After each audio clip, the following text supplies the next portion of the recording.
วันนี้คุณสามารถติดตามชมมิวสิกวิดีโอและความเคลื่อนไหวของทุกศิลปินจาก Grammy Go ที่คุณชอบอย่างจุใจก่อนใครได้ที่ช่องแฟนทีวีทางกล่อง GMMZ เคเบิลทีวีไทยทั่วประเทศหรือดาวน์โหลดแอปพลิเคชัน GMM Channel เพื่อรับชมได้ทุกที่ทุกเวลาที่คุณต้องการได้ฟรีผ่าน iTunes และ Google Play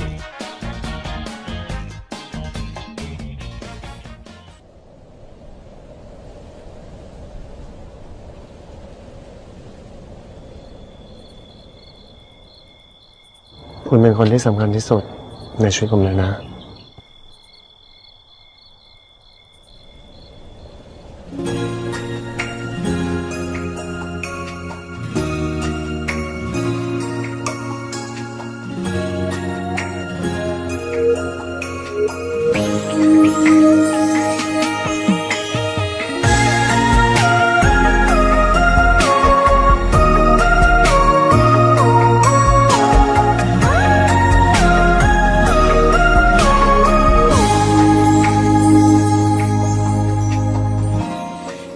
เพียงดอกไม้ที่มันแห้งคาแจกัน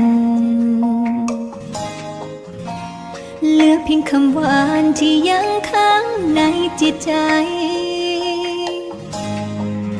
ดอกไม้คำหวานยังอยู่แต่คนให้มาหายไปที่ใดนานแค่ไหนที่ไม่มีเธอเหลือเพียงถนนที่เราเคยเดินด้วยกันเหลือเพียงความฝันที่ยังได้ใกล้กับเธอไม่ถามก็ได้คำตอบว่าทำไมเธอนั้นถึงไม่มาเจอมันชัดเจนกว่าอะไรทั้งนั้นระยะห่างของคนหมดใจคือระยะทำใจของคนถูกทิ้งอยากให้ลืมก็จะลืมเมื่อใจเธอนั้นต้องการระยะห่างของคนหมดรักหากยืดเยื้อคงเหลือแค่ความสงสารถูกบังคับให้เจ็บก็ต้องทนแม้ทรมานไม่ไหวก็ต้องไหว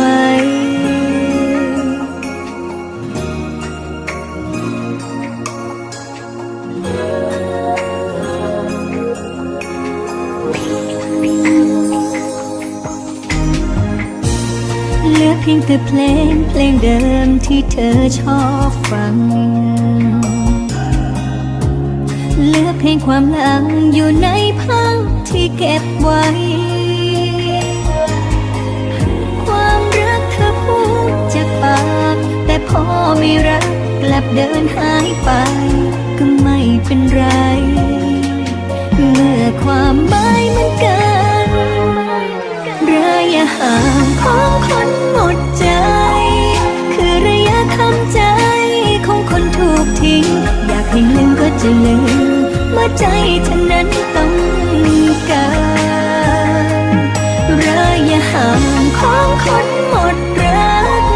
หากยืดเยื้อคงเหลือแค่ความสงสารถูกบังคับให้เจ็บก็ต้องทนแม้ทรมานไม่ไหวก็ต้องไหว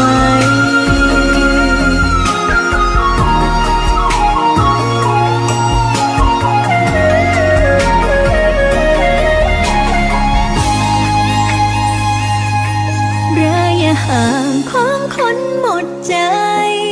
คือระยะทำใจของคนถูกทิ้งอยากให้ลืมก็จะลืมเมื่อใจเธอนั้นต้องการระยะห่างของคนหมดรักหากยืดเยื้อคงเหลือแค่ความสงสารถูกบังคับให้เจ็บก็ต้องทนแม้ทรมานไม่ไหวก็ต้องไหว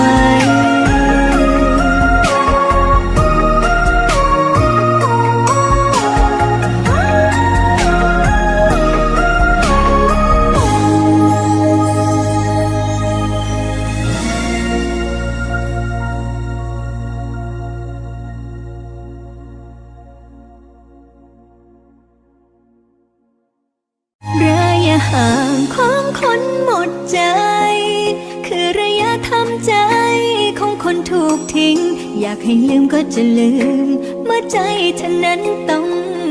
การระยะห่างของคนหมดรักหากยืดเยื้อคงเหลือแค่ความสงสารถูกบังคับให้เจ็บก็ต้องทนแม้ทรมานไม่ไหวก็ต้องไหว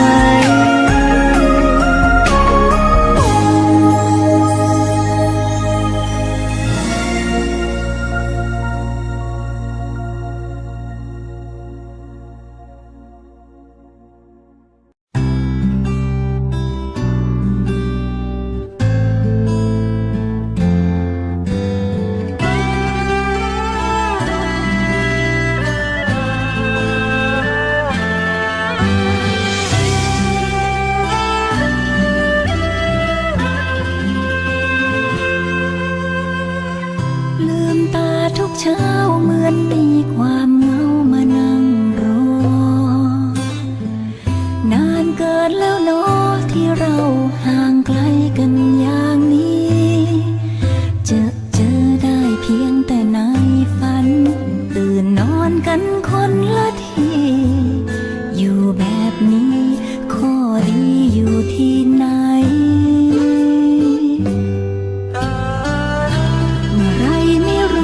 จะได้ตื่นมาเจอหน้ากันช่วยเอาคืนวันของเรากลับมาจะได้ไหมโลกใบเดิมใบนี้ไม่มีเธอเหมือนไม่มีใครได้โปรดเห็นใจคนที่รักเธอบ้างถ้าความคิดถึงคนหนึ่งคนให้ตายได้อยากให้รู้เอาไว้ว่าฉันคงตายเป็นหมื่นครั้ง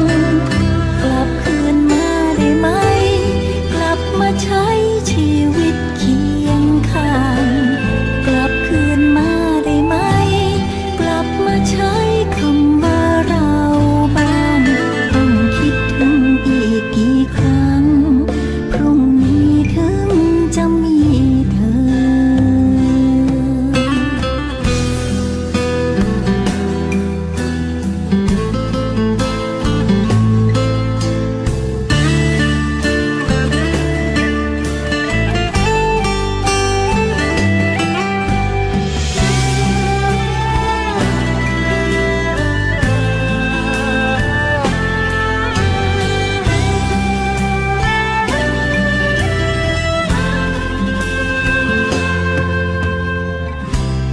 ใจของฉันไม่เคยจะชินความห่างไกลยังคงหวั่นไหวถึงใจอีกใจอยู่เสมอห่างกันนานๆอย่างนี้เธอคิดถึงฉันไหมเธออยากขอร้องเธออย่าทิ้งฉันไว้ลำพังหากความคิดถึงฆ่าคนหนึ่งคนให้ตายได้อยากให้รู้เอาไว้ว่าฉันคงตายเป็นหมื่นครั้งกลับคืนมาได้ไหมกลับมาใช้ชีวิตเคียงข้างกลับคืนมาได้ไหมกลับมาใช้คำว่าเราบ้างต้องคิดถึงอีกกี่ครั้งพรุ่งนี้ถึงจะมีเธอต้องคิดถึงอีกกี่ครั้งพรุ่งนี้ถึงจะมีเธอ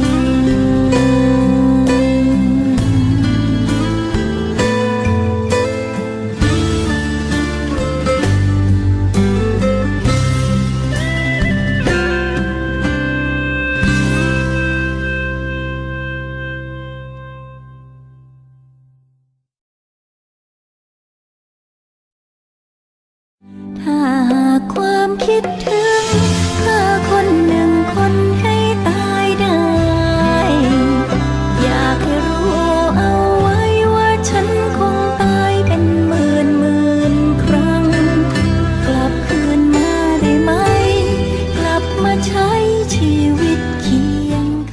หากความคิดถึงฆ่าคนให้ตายได้ บทเพลงลึกซึ้งผสานดนตรีอันเป็นเอกลักษณ์ซิงเกิลใหม่จากไม้เมืองดาวน์โหลดก่อนใครได้ที่ดอกจัน123 7016